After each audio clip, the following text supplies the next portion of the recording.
In 1998, female residents of Baiyin, a city located in China's northwestern province of Gansu, were being warned not to go out alone wearing red. Rumors were swirling around the city about a violent maniac, targeting women who wore red dresses. While the rumors of women in red specifically being hunted down were just rumors, the belief that someone was moving around the city, brutally attacking people in their homes was not. Several gruesome, shocking homicides had taken place where the victims were assaulted with a knife, violated, and mutilated. It would take 28 years for the perpetrator to finally be tracked down and arrested. The person who would become known as the Baiyin Ripper would be identified as Gao Cheng Yong. After being arrested, the man who had a wife and 2 sons confessed to 11 intentional homicides in a horrific spree that spanned 14 years. On the 26th of May 1988, a 23-year-old employee of a local company, known to her friends and colleagues as Xiao Bai Xie, meaning little white shoes, was enjoying her day off work and had returned to her company-provided bungalow to rest after square dancing nearby. Alone in her family accommodation, she turned on the radio to listen to some music as she drifted off to sleep. The young woman was soon going to become the first victim of the Baiyin Ripper. In the January of that year, the newlywed Gao Cheng Yong had been told by his wife he was going to be a father for the first time. Rather than fill him with joy, the news upset him. He felt that they barely had enough money to get by as it was. Having a child would just leave him with less than he already had. In May he informed his wife he was going to head into Baiyin to look for work, and he'd be away a few days, something he often did. Xiao Bai Xie had grown up in the grounds of the company she was now employed by. Her parents started working there many years ago and she and her brother followed suit. She picked up the nickname because she always wore white shoes. She had just recently started a relationship with a colleague and they were already thinking of marriage. She lived in the bungalow with her parents, brother and his wife, as well as her young nephew. On this day she was the only person at home as Gao Cheng Yong entered through an open window. In companies like this where the employees all lived on site, everyone knew each other in the community, so people didn't concern themselves too much with home security. Gao Cheng Yong was only intending to look for items to steal. He hoped the sound of the music playing would cover any noise made as he searched the room. He was wrong. His presence disturbed the sleeping Xiao Bai Xie. As she stirred, she saw the stranger looking through her wardrobe. She started to shout at the intruder, but he quickly moved towards her, putting his hand over her mouth, while simultaneously piercing her abdomen with a knife he'd brought with him. He wounded her with the knife several more times, but Xiao Bai Xie somehow managed to fight back. Eventually Gao Cheng Yong ended her life by cutting her throat.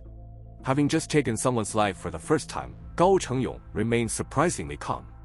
He locked the door to the home and continued to look for items to steal. He then turned his attention back to the body of Xiao Bai Xie. Her body was discovered that evening, when her brother returned home after finishing his shift. Police were called and a massive investigation got underway. The body of Xiao Bai Xie was found to have suffered 26 knife wounds, 7 inflicted post-mortem. She was naked from the waist down, and had a bloody handprint on her left inner thigh. There had been an attempt to violate the victim after death.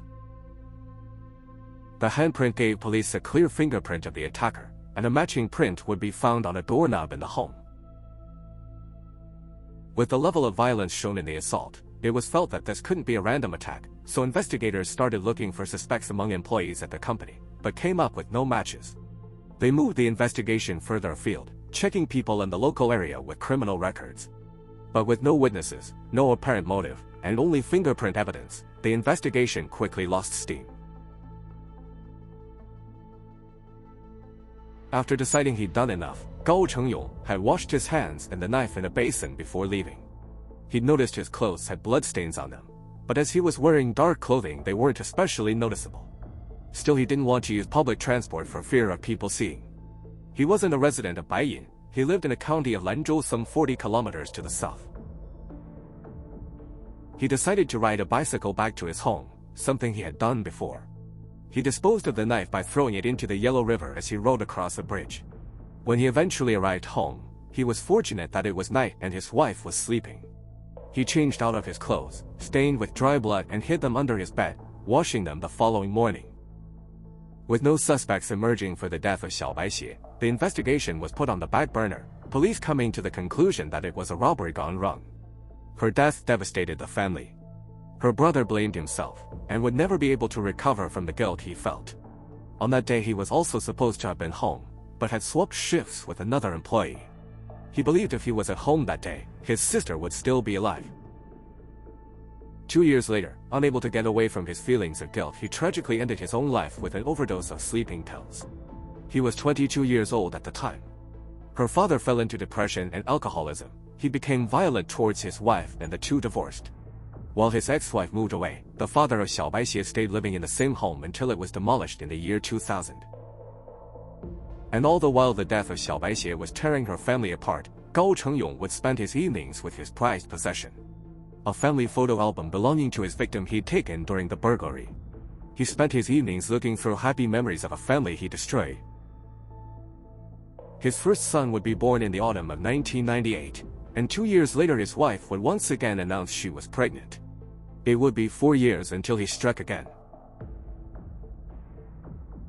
On the 27th of July, Gao Cheng Yong had returned to Baiyin and was once again looking to steal. As with the previous case, he chose to enter the grounds of a state-run enterprise, this time looking around the staff dormitories. In the previous attack he'd chosen a small home that was for families. The dormitories were basic rooms shared by 6 to 8 employees sleeping on bunk beds. He'd chosen a time when most of the employees would be working, so the rooms would have been largely empty. As with before, staff all lived on site, people knew each other, so doors were often left open. An 18-year-old woman referred to as Chimo had recently started work at the company in the canteen. When other employees began their shifts after lunch, she had her own break and was sleeping in her room as Gao Cheng Yong entered. She began to wake as he crept in, and locked the door behind him.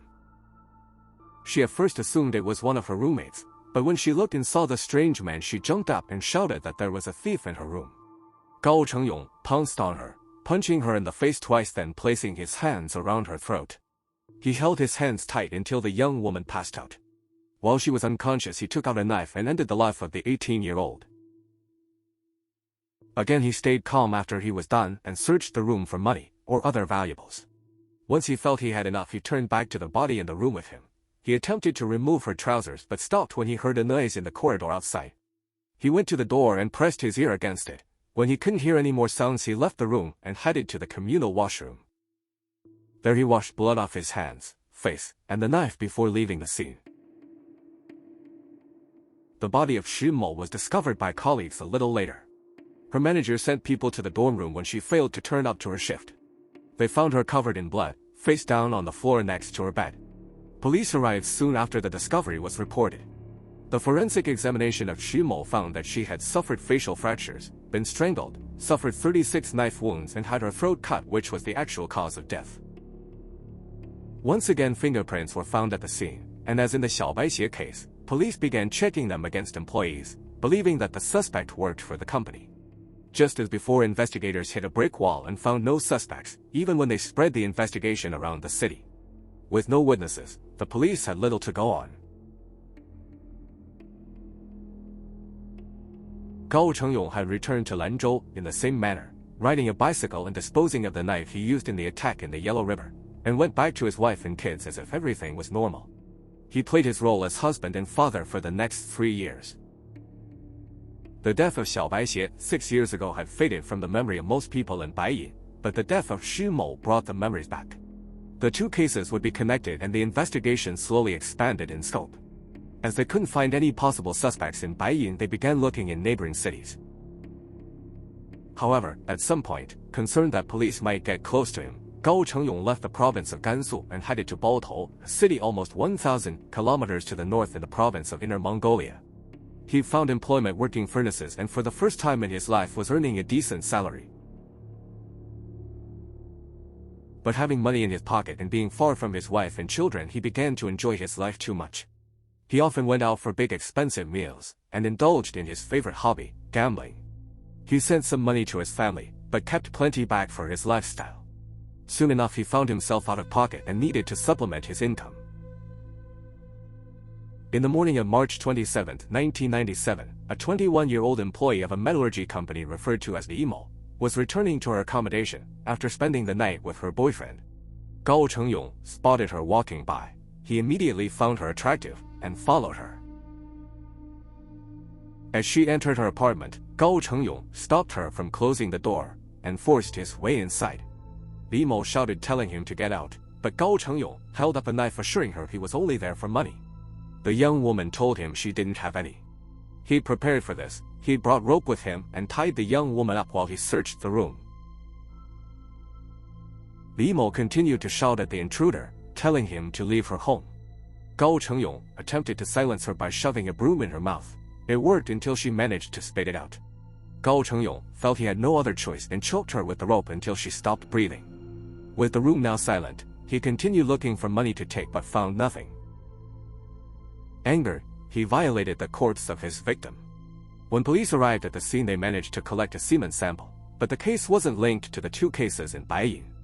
Word about the brutal homicides hadn't reached Balto, and the method the victim's life was ended was different.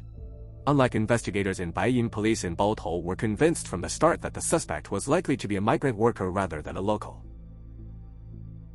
DNA analysis wasn't available to most police forces in China at the time, but they were able to get the blood type of the man they wanted to go along with the fingerprints. They started investigating migrant workers around the city.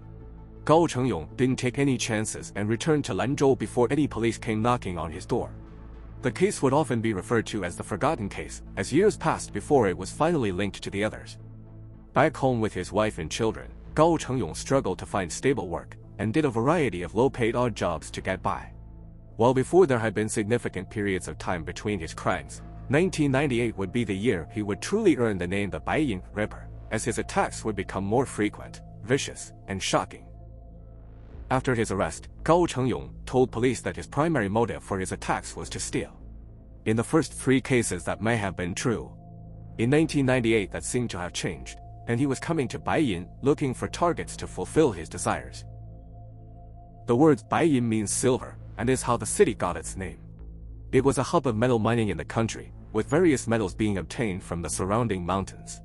By the 1990s, the mines were running dry and production was slowing down dramatically, the city falling on hard times. But it still provided Gao Cheng Yong more opportunities to find work than he would in Lanzhou, giving him an excuse to head there. In the morning of January 13th, a 29-year-old woman identified as Yang Mo was walking home from a marketplace carrying a basket of fresh vegetables. Gao Cheng Yong spotted her, and something about the woman told him he had to have her. He followed her to her home. As she got to the door, she put down the vegetables to unlock it. As she entered her home, Gao Cheng Yong took out a knife and prevented her from closing the door. He forced his way in as the woman screamed for him to get out. Without hesitation, he slashed at her neck with the knife and closed the door behind them. The body of Yang Mo was found 3 days later, on January 16th, by her husband who'd been away on a business trip. The sight that greeted him was of his wife lying on the floor, naked and covered in dry blood. As horrifying as the sight was, things only got worse when police arrived and conducted a complete examination of the victim. She'd been subject to 16 knife wounds to the body. Her neck had been cut so deep the head was almost detached. Both ears had been removed as well as a piece of her scalp, none of which were found at the scene. The body had also been violated post-mortem, however no semen was present. The investigators who were around for the previous cases in Baiyin made the obvious connection, but the escalation in violence had them doubting it was the same person. Luckily, there were fingerprints, which they could check against the cases in 1988 and 1994. The search for suspects got underway, but would quickly become complicated. It turned out that the husband wasn't the first person to find the body of Yang Mo. Hours after her death, another man, with whom she had a relationship, which was delicately described as ambiguous, admitted he'd come to the home and found the body, but was too scared to report it. Naturally, the man became a person of interest, and police began looking into him very closely. However, their investigation was brought to a halt only 3 days later. On January 19th, Gao Cheng Yong struck again.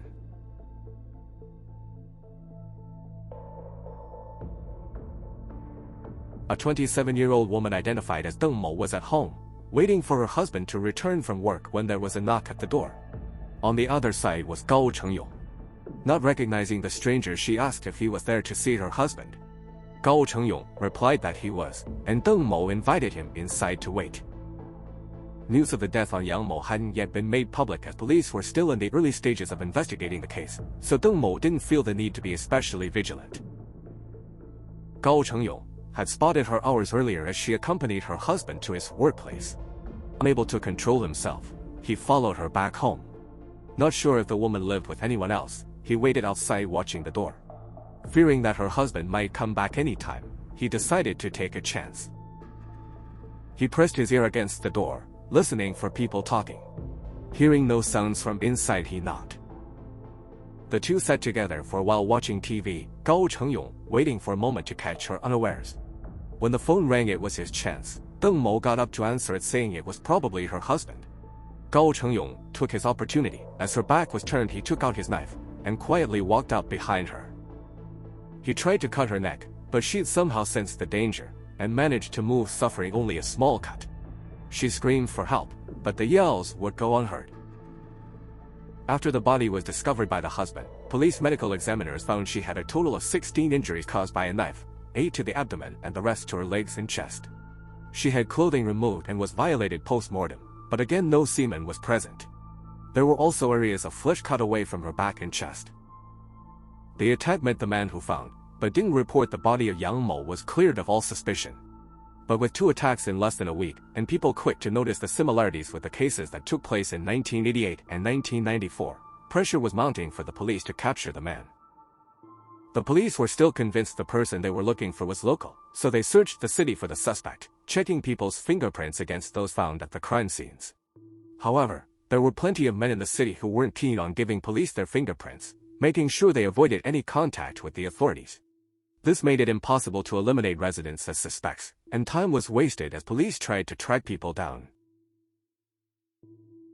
As the investigation lost steam over the following months with no viable suspects, Gao Cheng Yong returned to Baiyin in July and would visit an area of the city very familiar to him. He returned to the Baiyin Power Supply Company, where he ended the life of Xu Mo in 1994. At that time he'd gone to the staff dormitories. This time he headed to the family accommodation, a little more than 50 meters from the site of the incident 4 years ago. He knocked on the door of one of the rooms. It was answered by an 8-year-old girl. The illusion of safety and security that the employee community on company grounds had played into his favor. The young girl, identified as Miao Miao, assumed the stranger in front of her was simply a colleague of her parents and innocently invited him inside. The body of the young girl was found hours later by her mother. She knew there was something wrong on entering the room. All the curtains were drawn and the lights were off, casting darkness around the home. She found her daughter's body stuffed into a wardrobe, a bag strap pulled tight around her neck. Despite the differences to the suspect's modus operandi, investigators knew instinctively this was done by the same man. A fingerprint found on a glass the intruder had used to drink tea confirmed this. They would also find semen at the scene, which without the ability to do DNA analysis at the time could at least now give the police in Baiyin a blood type. The parents of Miao Miao were convinced the suspect was someone they knew. It was hard for them to believe that the person responsible for their daughter's death would take the time to brew himself some tea and hang around after doing what he'd done. They started pointing police in the direction of people with whom they'd had any kind of disagreement over the years, and investigators looked into every potential suspect they named, once again looking in the wrong place. It wouldn't be until the following November that Gao Cheng Yong struck again. On the 30th of that month, he spotted a 23-year-old woman identified as Cui Mo walking home after she finished a night shift. He watched as the woman entered her apartment, before going to the door and listening for any voices coming from inside. Confident there was no one else in the home, he knocked on the door. The woman assumed that he was a friend of her father's, and told Gao Cheng Yong her father would be back soon, and invited him in to wait. There was a moment of hesitation, as Gao Cheng Yong was concerned about being caught if the father did indeed return soon, but he couldn't stop himself. Despite his concerns, he did strike immediately. Cui Mo noticed he seemed to be shaking a little, and offered to make him a cup of tea to warm him up. Gao Cheng Yong accepted the offer, and the two sat together while they drank the tea. Unable to wait any longer, Gao Cheng Yong pulled out his knife. Cui Mo tried to run away, but she was too slow. The body was discovered by family members some time later, and while the scene that greeted them was horrifying enough, as with previous cases, it only became more shocking after the body was forensically examined. The victim received 22 knife wounds to the abdomen. Her carotid artery had been completely severed. She had been violated post-mortem, but again no semen was present. 3 areas of the female anatomy had been removed and taken from the scene. In parallels to the case of Xiao Baixie, a family photo album was the only thing stolen. The police collected fingerprints from the scene, but they continued to be little use. Lack of police progress in the cases led to a sense of fear in the residents around the city. Rumors spread about a monster specifically targeting women in red. Even a heavy police presence on the streets 24 hours a day couldn't allay the fears. Women were told not to go out alone. Husbands and fathers didn't want to leave their wives or daughters home alone. The increased security presence in the city did at least seem to stop the attacks. Months, then years passed without incident, and the events in 1998 slowly faded from people's minds. 2 years later, Gao Cheng Yong, and the memories would return. A 20-year-old woman referred to as Luo, an employee at a cotton mill, didn't see a man watching her return to her company-provided family accommodation. Gao Cheng Yong had been hanging around the dormitories looking for a target. He saw Luo going into her home alone and decided to get a closer look and check that none of her neighbors were at home. He looked through the window of the bungalow and didn't see anyone else in sight. The door was left unlocked, and he entered. Luo wasn't alone. Gao Cheng Yong hadn't noticed her 3-year-old daughter sleeping soundly when he peeked through the window. When he was confronted by Luo, he threatened to harm the child unless she did what he wanted. Luo had little choice but to acquiesce to his demands. Her body was found hours later by her husband. Their 3-year-old daughter was set on the floor next to her mother, holding on to her clothing. The examination of the body showed that Luo had been tied up and violated, but again there was no semen found at the scene. Her throat had been slashed, and both her hands had been removed and were missing. Her 3-year-old daughter had watched the whole assault, too terrified to even cry and possibly alert other people. Fingerprints were found, and confirmed to police the same man responsible for other attacks in the city was the perpetrator. Investigators took fingerprints and blood samples from hundreds of thousands of people in Baiyin and surrounding areas, but there was still plenty of men who'd rather avoid any interaction with the police. Once more, the police had to waste time and resources trying to track them down. Investigators finally had an eyewitness, but not one who could give them a description. Police believed her young age was what saved her life. They still had no idea what the person looked like, but it wouldn't be too long until that finally changed. Shortly after the Spring Festival in 2001, a woman identified as Xiao Mo was walking home after finishing her night shift. She was walking quickly, but not because of the cold winter temperature, but because she was sure she was being followed. On occasion she dared to look back. A man was walking behind her, his head looking down at the floor. As she got closer to home, she quickened her pace. Her stalker did the same, all the while shortening the distance between them. She got to the door of her home and went inside as fast as she could. As she was closing the door behind her, the man pushed back, trying to force his way inside. With thoughts of the cases running through her mind, she managed to summon the strength to push the door shut and locked it. Her stalker stayed outside knocking on the door, asking to be let in. Xiao Mo called her husband, who was at work. He told her to check all the windows and doors were locked, and got there a little under 10 minutes after getting the call. When the husband arrived at his apartment, the man who followed his wife appeared to have gone. The husband gave the area a quick check, but was more concerned about getting to his wife. Seeing she was safe and unhurt, he checked the home to make sure they didn't have an uninvited guest. A scream from his wife brought him running back to her.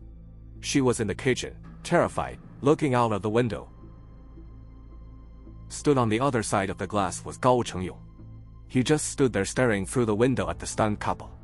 He just smiled as the couple stood frozen, staring back, before slowly walking away. As the only living witnesses, other than the 3-year-old daughter of Luo, police managed to get their first description of the suspect. They produced sketches and spread them around the city, hoping someone would recognize and identify the Baiyin Ripper.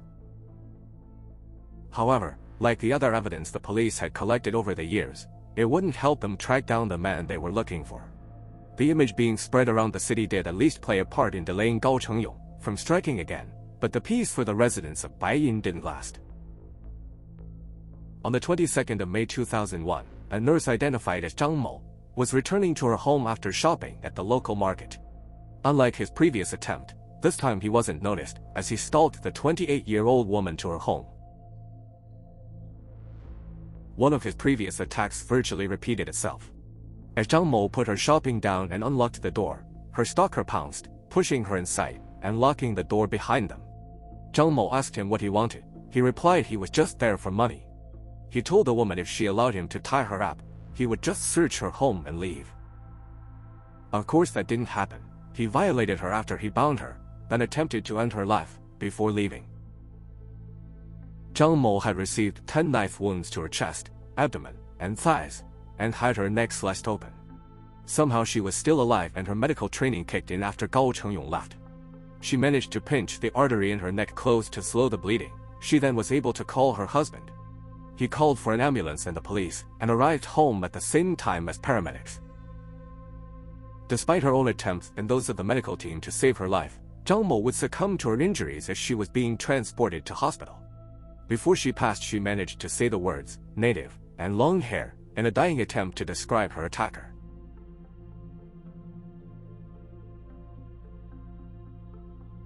The assault on Zhang Mo wasn't enough to satisfy Gao Cheng Yong, and he struck again the following day, correctly believing the police would be distracted dealing with the previous crime scene.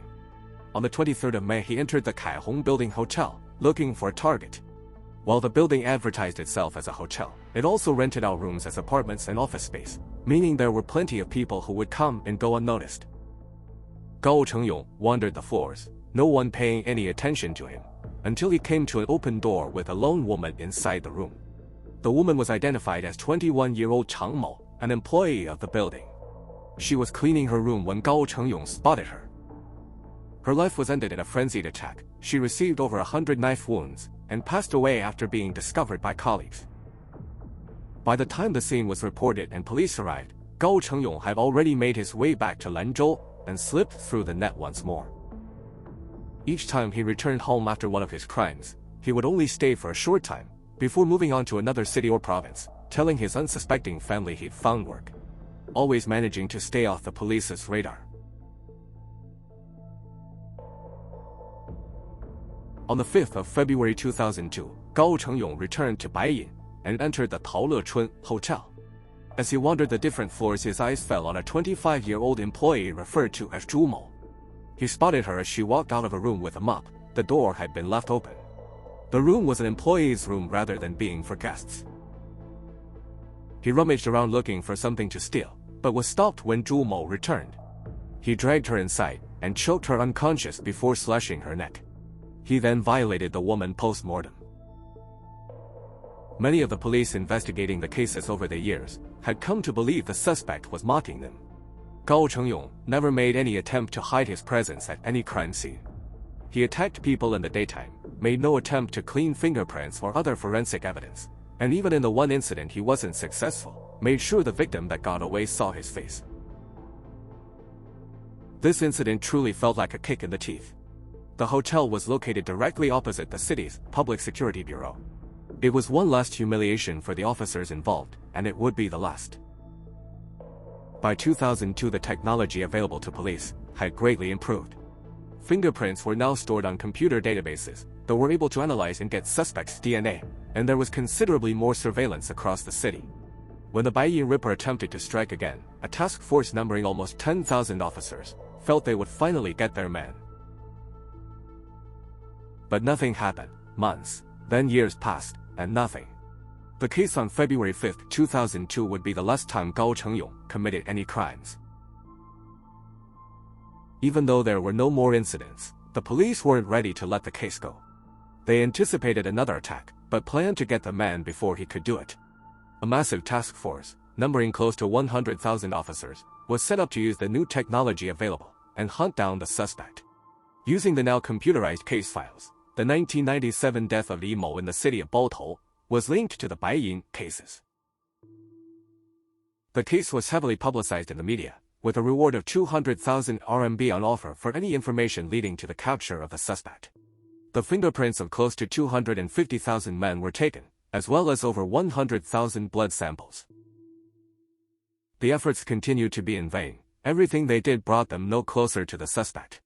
That was until 14 years later, when a complete coincidence finally brought a breakthrough in the investigation.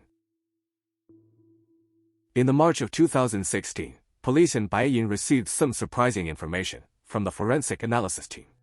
A man was arrested for bribery and had his fingerprints and a blood sample taken.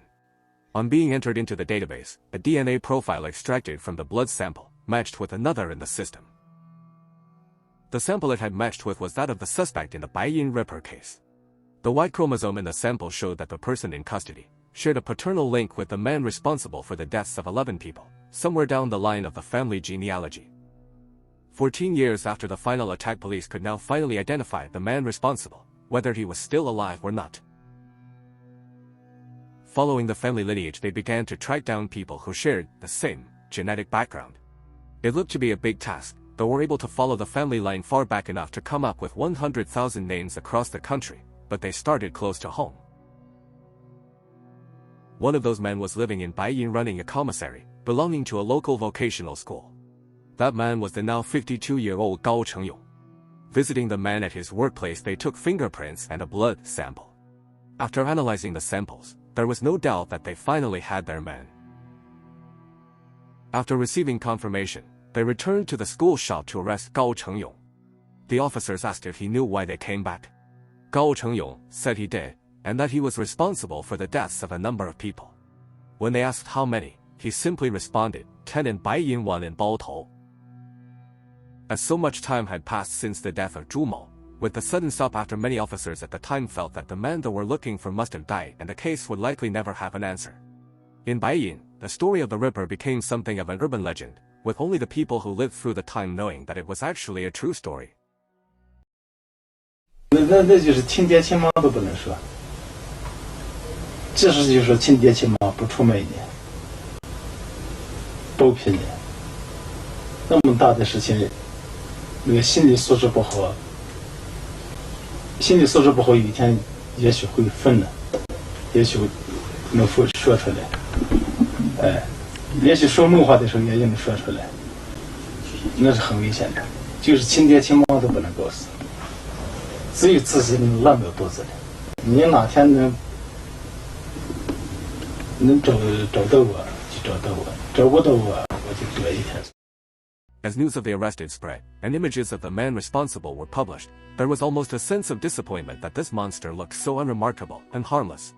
It created an appetite to find out more about who the homicidal maniac was, what created him, and why he suddenly stopped. Born on the 10th of November 1964 in Qingcheng, a small town on the edges of Lanzhou, Gao Cheng Yong grew up in a large family. He was the youngest child, with 5 older sisters and 3 older brothers. His mother was 40 when she gave birth to him. While the family were by no means well off, in comparison to others in the area, their life was fairly comfortable. The family lineage could actually be traced back to the Qing dynasty and the reign of the Emperor Gaozong, who ruled over the Qianlong, or Heavenly Prosperity era, during the 1700s. As a child, he did well in school, but would eventually fail to receive a high enough score in the college entrance exam on 2 occasions. He then harbored hopes of passing the entry exam to train as a pilot in the Chinese military air force, but would also fall short at that, due to a physical issue. After his failures, the family suffered a number of tragic events. First, his mother passed away, then shortly after, one of his older brothers, with whom he had an especially close relationship, drowned while the two were out working on the Yellow River. It wasn't long after this when Gao Cheng Yong started traveling to Baiyin to find work. He began selling knives, and this became something of a fascination for him. He would become extremely knowledgeable on knives, and what type of blades were most suitable for which type of cutting, or slicing. He even made an attempt at making his own smelting furnace to produce his own, but he wasn't able to do so successfully. During his time working in Baiyin, he met a woman whom he later married. As a student, Gao Cheng Yong had been in love with a classmate, and the couple did intend to tie the knot when they were of age. That changed when he failed to get into college and his girlfriend broke up with him.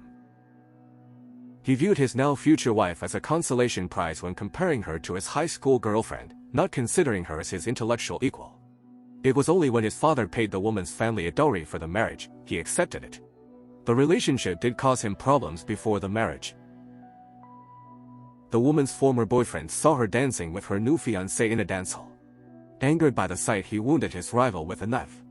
When talking to reporters after the arrest, he remembered that there was no reaction from Gao Cheng Yong.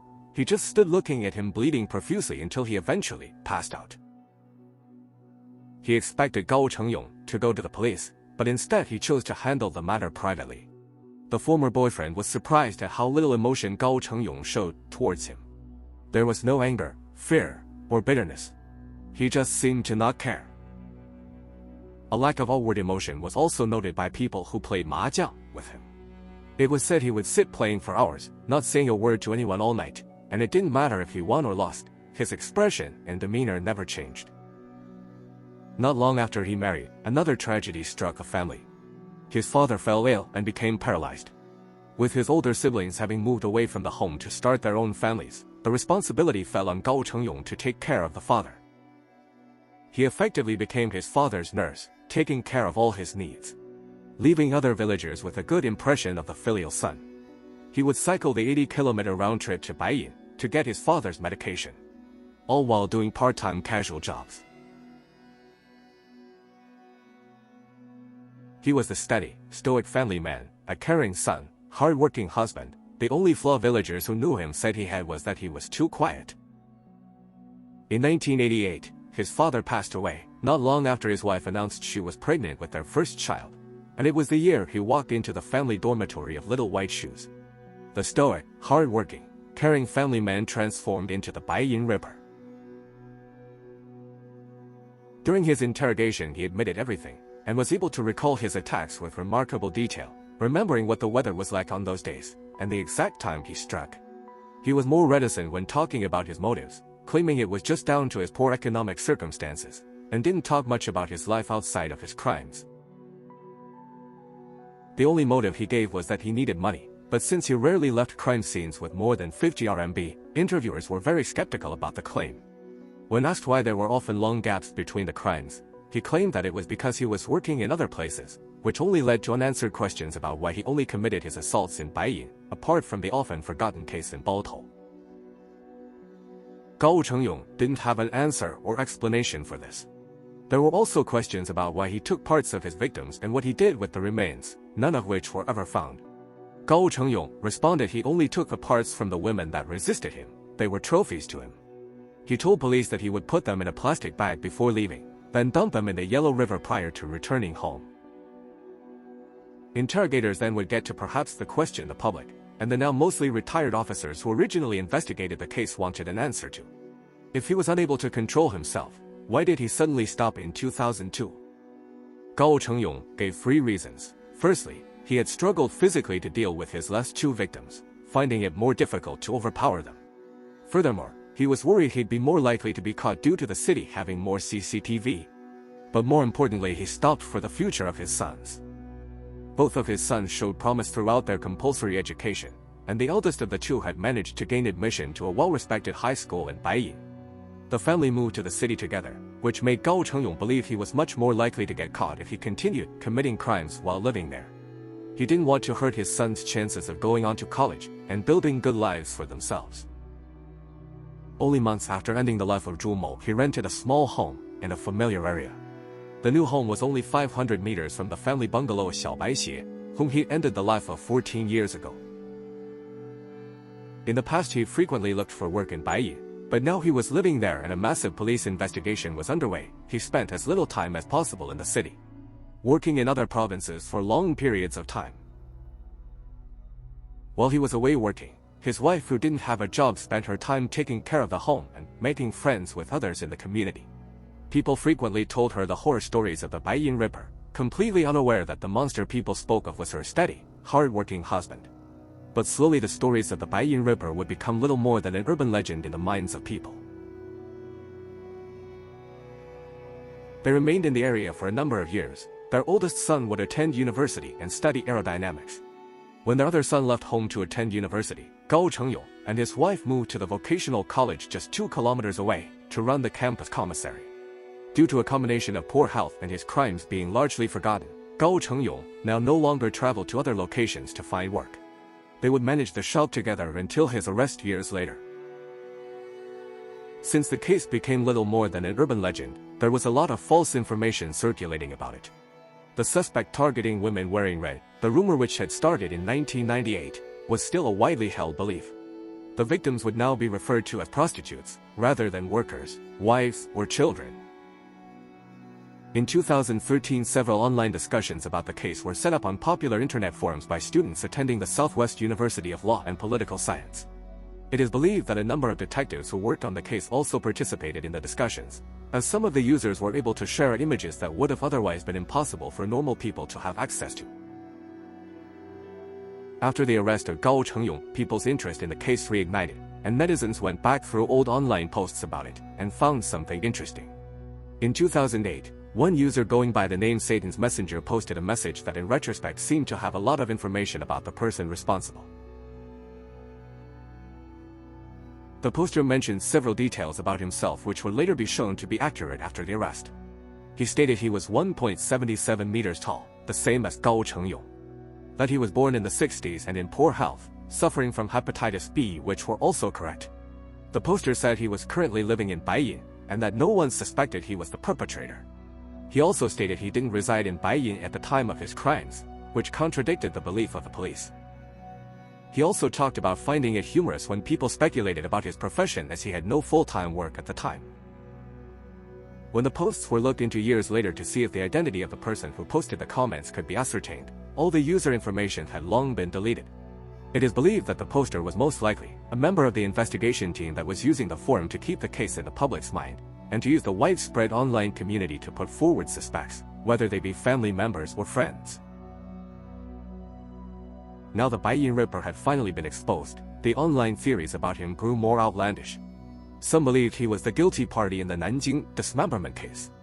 In what is possibly China's most notorious cold case, in 1996 the remains of student Gao Cheng were found in bags across the city. The body had been separated into 2,000 pieces.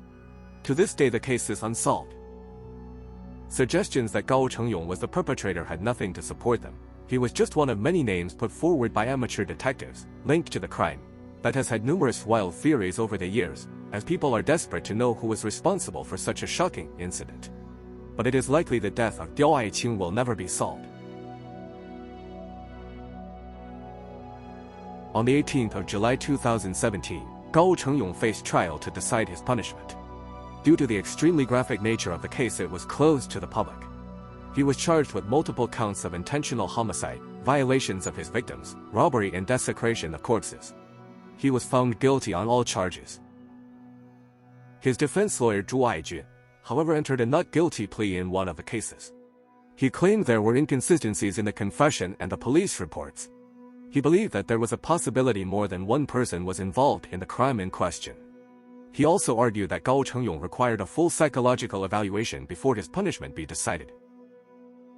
He added that it could be valuable to allow criminal psychologists to further study his client, as the knowledge could better prepare police forces to prevent such cases occurring in the future. Criminal psychology is a relatively young field in China. It wouldn't be considered a science until 1981, when psychologist Lin Bingxian published his work outline on criminal psychology. Prior to this, police forces would largely rely on getting confessions from suspects. In China, it is seen as a legal requirement for people arrested to assist police investigations. The concept of right to remain silent doesn't exist. In the past, with investigation techniques and technology being somewhat behind more developed nations, confessions were key. An individual could be convicted of a crime, even if there was no supporting evidence, as long as they confessed. This of course would lead to wrongful convictions, with innocent people sentenced to life in prison, and sometimes executed before the truth came out.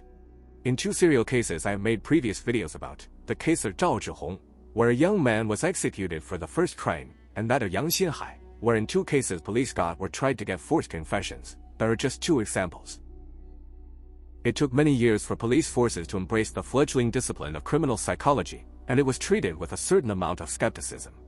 In the Gao Cheng Yong case, it took until 2004 for a criminal profile of the suspect to be put together.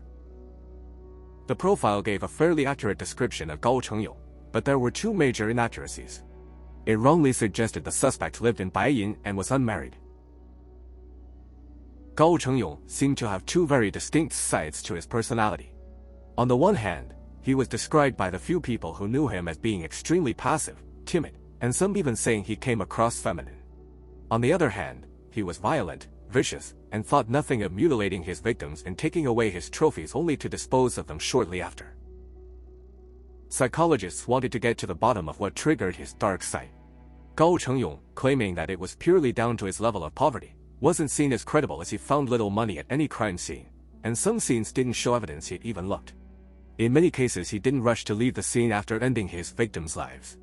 He would make himself a cup of tea and some, watch TV for a while on others. He also had a habit of slowly and methodically washing his hands at the scene. The largest amount of money he stole was only 100 RMB. He did take a gold wedding ring from one victim, selling it for 30 RMB, but he seemed more interested in taking family photo albums of his victims, which he'd done at 2 crime scenes. Frustratingly, and somewhat in character, Gao Cheng Yong remained close-mouthed, answering questions with 1 or 2 word answers and continuing to say his motivations were purely financial. In an attempt to get him to open up, psychologists turned to art therapy and the house, tree, person test.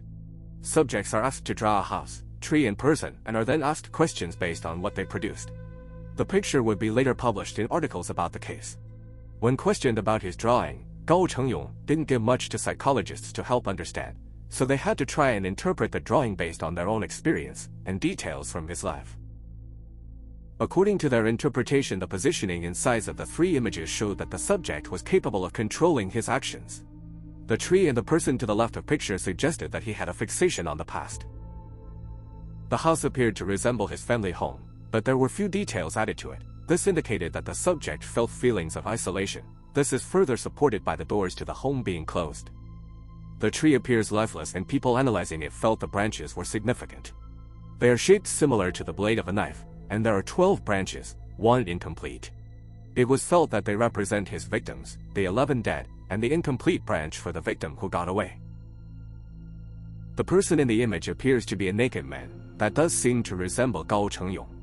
The figure facing away demonstrated feelings of shame, humiliation, and inferiority, and the messy hair denoted strong feelings of anxiety and stress. Getting little help from their subject, psychologists had to attempt to piece together motivation from the crimes themselves. One thing that immediately stood out to them was that while most of the victims had been violated, semen was only found at 3 scenes. The scenes where the victims had been violated, but no semen was present, showed the highest levels of violence.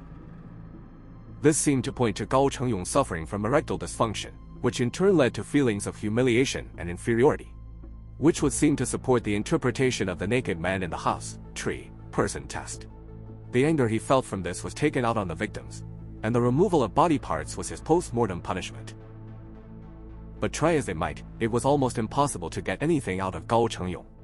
When asked about his relationship with his parents, he just described it as normal, and that his father could be quite strict. He had nothing to say about his relationship with his siblings. Even his defense lawyer Zhu Aijun would say he'd never had a client like this. It was impossible to get anything out of him. He seemed to lack any kind of normal emotion. On the 30th of March 2000, a review of the case for which Zhu Aijun had filed a not guilty plea finished, and there were found to be no issues. Gao Cheng Yong appeared to hear his sentence, and he was given the death penalty. He remained emotionless during the proceedings, barely reacting when the sentence was read out. When asked if he wanted to appeal, he told the judge no. He felt the judgment was fair and had no complaints.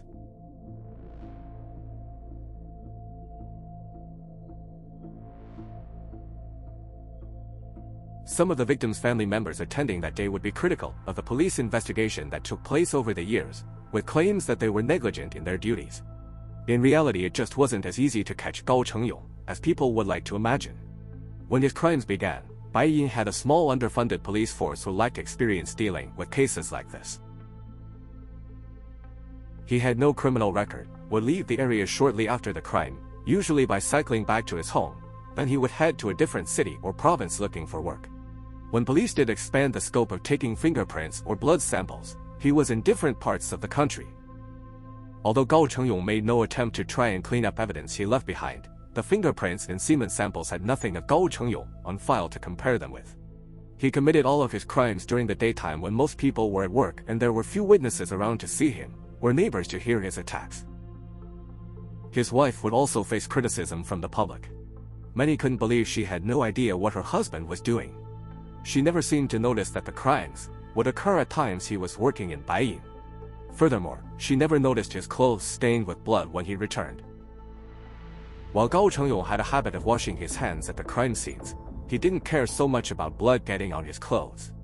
He wore black to hide the color of what was staining his clothing. If anyone actually noticed, Then he would ride a bike or occasionally take a bus back to Lanzhou. Once home, he'd clean the clothes himself. His wife claimed that he always did the laundry, a habit picked up from the days of taking care of his father. People were also curious to know how she never found the photo albums taken from the scenes. On this, Gao Cheng Yong actually gave an explanation. He said that he would keep them hidden for a short time, but eventually burn them, because he feared his wife discovering them while he was working elsewhere. A little before his execution, Gao Cheng Yong had one more interview with police and a reporter. The hope was with his death so close, he may finally open up about why he did what he did and what was the cause. 你最近这个睡眠情况怎么样？正常，正常是吧？吃饭呢？都正常，都正常是吧？血压呢？血压现在高吧？不够，现在不高了啊，都合适了啊。合适。你想一想啊，我原来跟你谈过这个什么的，就在你的成长的过程当中，有没有那女孩子欺负过你？没有。我那个就啥，我们那个周边那个好像几乎没有女的。再说那个时候男的女的都不说话，就是上学的学生，上中学的学生都不说话，男女的都不说话嘛。在我们周围就几乎没有女的，尽是小伙子。你觉得你自信吗？不自信。不自信。这种不自信的一直都有吗？一直都有。一直到现在吗？你能评价一下你自己的这一生吗？不能评价。为什么？我不会评价。不会评价。你能谈一下，就是你这个跟你家人的关系吗？你跟你父亲这个关系怎么样？不怎么样。跟父亲关系不怎么样。跟母亲关系还可以吧？都不怎么样。跟母亲关系也不怎么样。什么原因呢？因为我不交流。是不交流啊。During the interview, he remained closed off and still claimed he was motivated by his poverty. The police psychologist expressed doubt about this and tried to push for the true motivation. Gao Cheng Yong responded by saying since the psychologist was more educated than him, he should be able to analyze him. When asked about his feelings on the death penalty he was facing, he replied that he was just waiting for it to be carried out. He never showed any signs of remorse for any of the victims apart from one, continuing to claim he ended their lives because he was poor, and they resisted him. When asked if the 8-year-old girl resisted him too, Gao Cheng Yong said it was the only case he didn't like to think back to. He was asked again why he suddenly stopped in 2002. He continued to claim it was because his health wasn't good and that he didn't want to harm his son's futures. He added that he no longer felt the same impulses he did when he was younger, and no longer felt the same level of desire. If he indeed stopped because he wanted to protect his sons, it didn't work. Like with his wife, there were questions over how the two boys couldn't have been aware in some way of what their father was doing. While the wife of Gao Cheng Yong stayed away from the media glare, one of the sons wouldn't. His eldest son gave an ill-advised interview to the media around the time of his father's execution, which received a lot of backlash from the public. He would say that he and his father never had a especially close relationship as he was often away working, but described his father as a very calm individual. He said his mother and father sometimes had quarrels, but he never saw any abuse personally, although he added that his mother sometimes had unexplained bruises. But it would be when he said he didn't hate his father, but pitied him and that he didn't blame him for what he did, and describing his father's actions as regrettable, people would find objectionable. Both sons had entered university, the eldest eventually going on to obtain a master's degree in his chosen field. Despite him having little contact with his father, they didn't even add each other on the social media app WeChat, which is similar to WhatsApp. He became a target. Unhappy with the whole tone of the interview and his refusal to condemn his father, he was hunted online. People managed to find where he worked and started demanding he was fired. His personal information was posted onto online forums, and he had to leave his work and head to a new province to try and escape the people trying to destroy his life. Both sons became targets of harassment campaigns, and would be forced to change where they lived, and worked several times to try and escape the hate, but would be tracked down by internet sleuths. who wanted to punish them for the sins of their father. Eventually they changed their names, and were given new identity cards to help them try and have a normal life. Even today people haven't forgotten about them, and still try to find out where they are. A number of rumors have cropped up, including that the eldest left China for America, or that he died. But for now at least they have managed to remain hidden. With the media hungry to know more about Gao Cheng Yong, and the man himself giving little away, reporters tried to track down his siblings, and descended on his hometown looking for anyone who knew the Baiyin Ripper. His brothers and sisters refused to speak to journalists, telling them to go away when they received a knock on the door, but there were plenty of other people in the village happy to speak about what they knew. Distant cousins, old classmates, and fellow villagers told reporters what they knew of the man, some just being honest, others not so much, and giving reporters a good story. Villagers wanting their moment on camera would make sure to give interviews good soundbites. One claimed that the high school girlfriend of Gao Cheng Yong always wore red, feeding into the urban legend. Another claimed that Gao Cheng Yong showed him a photo album taken from one of the victims. The family home of Gao Cheng Yong, which had stood empty since he moved to Baiyin in 2002, would become something of a tourist attraction in the village. Social media influencers making videos about the case came to the village wanting to experience the atmosphere of the Baiyin Ripper's home. The campus shop he and his wife ran was closed down after news of what he was arrested for broke. It remained closed until it was demolished not long after the name Gao Cheng Yong became notorious around the country. In the time since his arrest, everyone who came into contact with Gao Cheng Yong had the same feeling. All were disturbed that he showed no emotion about what was happening to him. He seemed perfectly calm and unconcerned about his situation. This continued even up to the day of his execution. He was either very good at hiding his emotions or simply didn't have any. Appearing in court to hear that his death sentence had been approved, he bowed to the families of his victims and apologized, not for ending their loved ones' lives, but that he didn't have money to offer them in compensation. On the 3rd of January 2019, Gao Cheng Yong, the Baiyin Ripper, was executed by lethal injection, bringing an end to a case that began 31 years prior. His death would leave behind many unanswered questions. There were never satisfactory answers as to why he did what he did, what triggered his attacks after long periods inactive, how could he just stop if he was previously unable to control himself? And why, apart from the 1997 case in Baotou, did he only feel compelled to commit his crimes in Baiyin? Without any real answers, plenty of people were prepared to offer their own theories. One interesting idea posited is similar to the lead crime hypothesis. For people unfamiliar, the lead crime hypothesis suggests that violent crime rates in many American cities fell as the number of cars using leaded gasoline declined. While there are doubts about the validity of this, there isn't doubt that heavy metals are toxic to multiple organs in the human body. Baiyin was an industrial city that grew due to its mining of copper, zinc, and lead.